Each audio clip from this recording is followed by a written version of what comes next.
Conservative new media viewers and Jeremy Lin fans around the world, what's going on? We are here to analyze and go over Oklahoma City's 124-94 beatdown of the Houston Rockets tonight in Houston, Texas.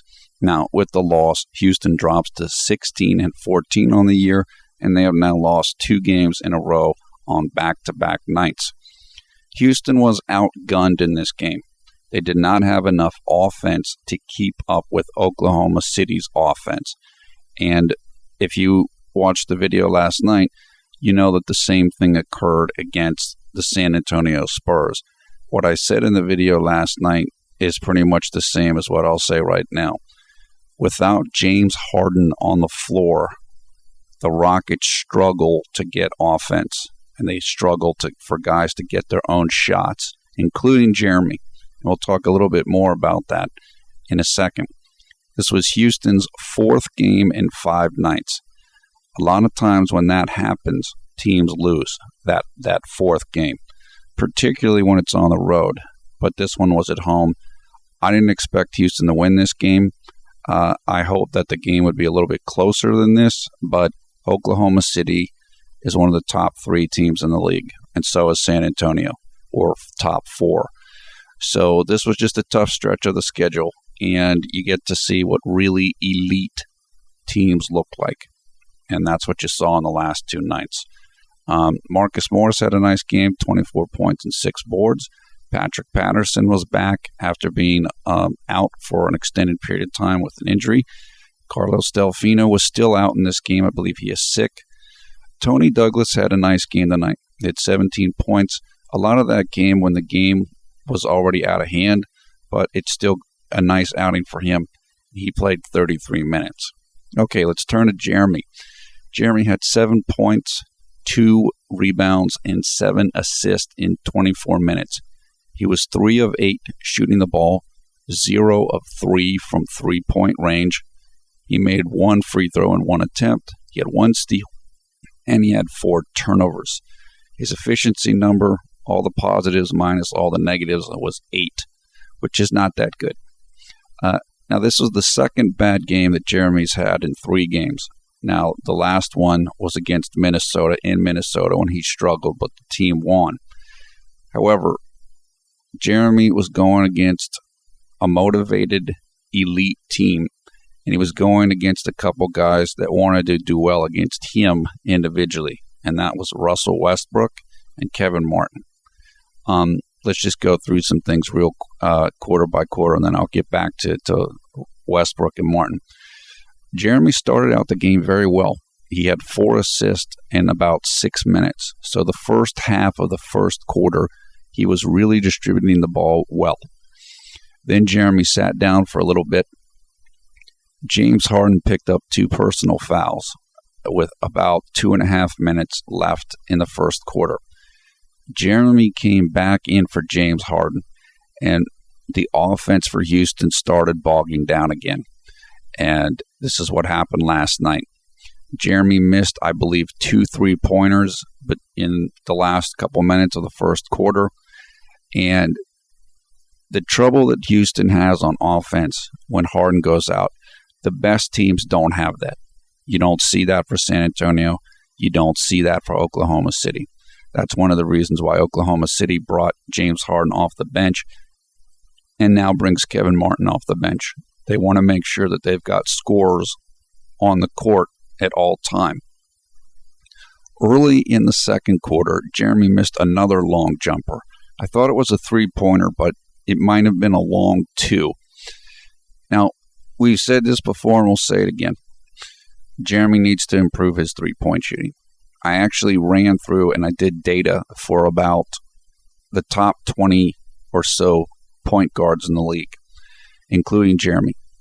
And I rank them in order of player efficiency rating, which is, again, the positive numbers minus the negative numbers, and you kind of factor it into how many minutes each person plays and what the pace of the game is and everything. Jeremy's efficiency rating right now it's probably in the bottom quarter. So he's maybe, 15 or 16 out of the top 20 or 30 guards in the league. Now, that number is going to get a lot better. There's different things that went into that. Him coming off the knee, playing in a new system, et cetera, et cetera. But the one thing I noticed when I went through all of that information, Jeremy was the only point guard in that list that shoots less than 30% from three-point range. So it's something he clearly has to improve, and he will improve it. There's no doubt he's going to work on improving it. Now, I heard a scout say, I read this on ESPN, it was some article, where they're dissing Jeremy. The scout said that Jeremy has a hitch in his shot, meaning there's a mechanical flaw in the shot. If that's the case, well, then that'll take longer to correct. It's almost like the way Tim Tebow throws. There are mechanical flaws in the way that Tebow throws a football. So Jeremy, it might take him a lot of work, and the shot might not look good for a while. It's not going to happen during the season. If he's going to rebuild his shot, that will happen in the off season. And if you rebuild your shot from the ground up, it's almost like a golfer redoing their swing. It takes time, and it can look pretty ugly for a while. But it's something he has to get better at shooting three-pointers, no matter what he does or how he does it. And that's the primary limitation on his game right now. For a while, at the start of this season, he was having some issues with ball handling. That's gotten better, and it'll need to keep getting better, but it's definitely improved. Three-point shot is the primary weakness of Jeremy Lin's game at this point in time. Getting back to the game, late in the second quarter, Jeremy had a couple of silly turnovers. One in particular was silly. The shot clock was down, and he passed the ball, and Kevin Durant easily intercepted it to the middle of the thing. And then right after that, I think Jeremy fouled Durant, and Mikhail pulled him at that point in the game, and you could see Jeremy was frustrated. He wasn't playing well. He knew he wasn't playing well. He was trying to force things, and he's tired. They were getting their butts kicked in this game, and that's something a young player is going to do, just trying to force things and make some things happen, and it didn't work that well. Early in the third quarter, Jeremy had another couple of turnovers. Again, he was frustrated. He knew that Westbrook and Martin were going at him. They were definitely targeting him and trying to score against him. And he just, again, fourth game in 5 nights, frustration. Houston's getting beat on their own home court, and he just didn't play that well. So Mikhail pulled him in the third quarter with about 7.5 minutes left, and he didn't play the rest of the quarter. Now, at the start of the fourth quarter, Jeremy did begin that quarter on the court. Oklahoma City was already up 22 points. I think Jeremy missed another three-pointer or a long two. And with about 7.5 minutes in the fourth quarter, Jeremy got hit by an inadvertent elbow, I think by Nick Collison, under the basket, and Jeremy came out of the game, and that was all that he played in this game. So the summary for Jeremy and in this game and just overall is he had a tough night. We've had 4 out of 5 nights going into this game of Linsanity 2.0, with the exception being at Minnesota. Well, tonight was 4 out of 6 because he didn't play well tonight. And it's just one of those nights. Again, when you are playing the NBA schedule and you're in the fourth game in 5 nights, you can have this. This can happen. This is also going to happen against really good teams that put a lot of pressure on you. Oklahoma City is the most offensively efficient team in the NBA. They score easier than anybody else. And so it puts a lot of pressure on teams to try to keep up with them. And if you have trouble keeping up with them, you can get pretty frustrated. And that's what happened to Jeremy and to the Rockets tonight. As I said, Jeremy knew that Westbrook and Kevin Martin were going at him, and they were doing it pretty well. Particularly Kevin Martin was. Now, of course, Kevin Martin was the man at the center of the trade for James Harden. So Kevin Martin played with Jeremy for a short period of time. And if a lot of people remember that period of time, Kevin Martin didn't pass Jeremy the ball a whole bunch. So I don't know. I don't know what the deal is there. I don't know if Kevin Martin just wanted to do well against his old team. I don't know if Kevin Martin thinks that Jeremy Lin's overhyped or whatever. I don't know what it was. But I do know that Kevin Martin was definitely trying to put up points against Jeremy Lin tonight. He was definitely going at Jeremy.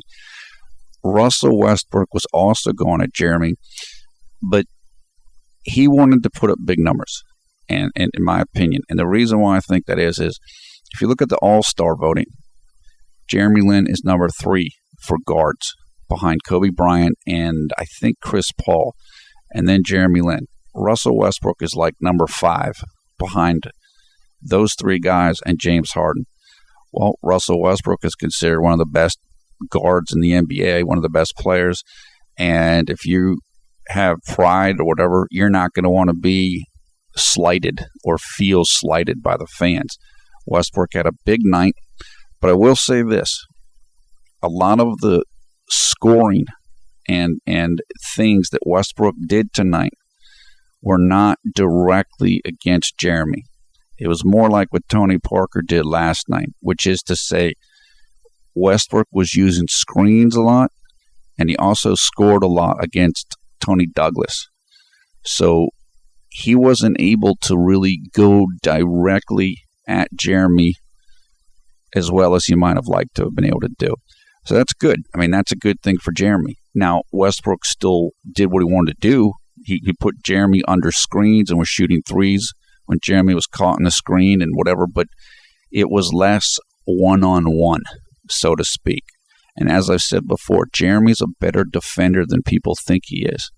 It's not as easy to score against him as guys think it is. So if they want to make Jeremy look bad, or if they want to do well against him, then they'll do it the way that Westbrook did it. They'll run him off screens, they'll get points, they'll do well against the backup, and then when people look at the stat sheet, they'll say, wow, Russell Westbrook lit up Jeremy Lin, even if that's not really the case. That's the way it goes. It's a perception thing, and that's what Westbrook did. As I said, though, Kevin Martin went right at Jeremy Lin. He was just trying to shoot over him again and again and again. So that was the dynamic going on here.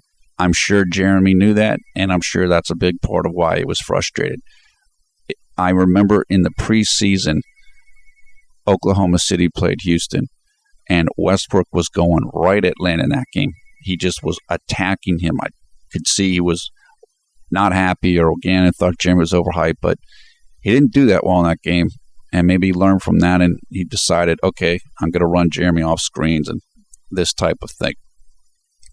You can now add Russell Westbrook and Kevin Martin to the revenge list for Jeremy Lin, along with Jose Calderon and General Grievous Vasquez. So these are people that Jeremy's going to want to do well against in the future. And it's going to be tough against Oklahoma City because they are so good. So Jeremy might have to wait a little bit before that happens. For now, where Jeremy is at, look, he's good at driving. We know that. He's good at driving. He's starting to get some explosiveness back and finishing. He's still going to have tough times. He's still not going to be able to finish against everybody. He got blocked tonight when he was in transition, I think, by Ibaka. I think he got blocked by Cephalosha as well. Jeremy's athletic, but he's only 6'3". If you're athletic and 6'3", you go against a guy that's 6'9" and athletic, you're not going to win. And so Jeremy is still going to have to find his spots of where he can score, how he can score, etc. To become the type of scorer that he wants to be, he's going to need to work on the three-point shot. He's going to need to work on individual moves, taking guys one-on-one, out on the perimeter, etc. And that's what he's going to want to do. That's how he's going to take his game to the next echelon. And he's going to want to do that for himself, and he's going to want to do that for the team. As I said, the Rockets struggle to get points when James Harden is off the floor. They particularly struggle in guys getting their own shot, meaning guys being able to create things off the dribble. The Rockets without Harden are much more based on passing and movement, which is fine. You don't have to be a great one-on-one player, or you don't have to have great one-on-one players on your team to be a good team or score the ball, but it helps a lot. And so for Jeremy, he's still having trouble being able to carry the scoring load when Harden is off the floor. And I think that's frustrating him. And I think that's a real limitation on the team. We talked about this the other day. I think this might have been the reason why they brought in Patrick Beverley, the point guard / shooting guard. He's a scorer. He's, I think, with the D-League team right now for Houston. I wouldn't be surprised if he's brought up to help with scoring. It's just something Houston's going to have to work on in the offseason or through trades during the season to get a little bit more depth, get a little bit more scoring. What I did like for Jeremy tonight, though, is he was upset. He knew guys were coming at him. He was frustrated the team wasn't doing well, and that's good. It's a lot better to be frustrated than don't care. And so it's good to see kind of the competitive fire in him. And he's just coming up against his limits as a player. So like anybody in anything, a sport or work or school, if you do something and you really go at it, you'll hit your limits. And then you have to figure out, how are you going to overcome those limits? How are you going to expand your abilities? And that's where Jeremy's at right now. And he's got a lot to work at. I found myself thinking, if he's not able to get a three-point shot, then he might not be able to be the player that we think he could be. But my guess is he will be able to do that. I know he's capable of doing it. It's just a matter of work, and it's going to take some time. Okay, the overall summary for this game for the Rockets is Houston is a good team, but they're not an elite team. And they played two elite teams in the last two nights, and they lost both of those games. Now, they did better against San Antonio than they did tonight. Oklahoma City is a very good team, and it might have been some fatigue coming in for tonight. Again, Houston has some offensive limitations, particularly with James Harden not around. Jeremy still got some things to work on. He's got plenty to work on. And he's going to have nights like this, as we know. But there's a whole bunch of more games to be played. And again, he's had 4 very good games out of the last 6 games. I expect him to do well in the next game. Houston now, they just got to rest, get some rest, get back to practice, go back to the drawing board. Look forward to, you're not going to be playing teams of this caliber night after night most of the time. So that's basically the wrap up here. Leave your comments below. Thumbs up, thumbs down on this video. We will put information in the video description below the video player about video highlights for this game, the box score, game stories. We'll also put information for the Conservative New Media Facebook group, so you can come and join that, which has over 2,000 members and growing. I am Paul F. Villarreal, the NBA expert. Thanks a lot for watching Conservative New Media. We strive to be the #1 Jeremy Lin YouTube fan channel. Hope you're having a great night or a great day wherever you are when you watch this. We will talk to you again soon.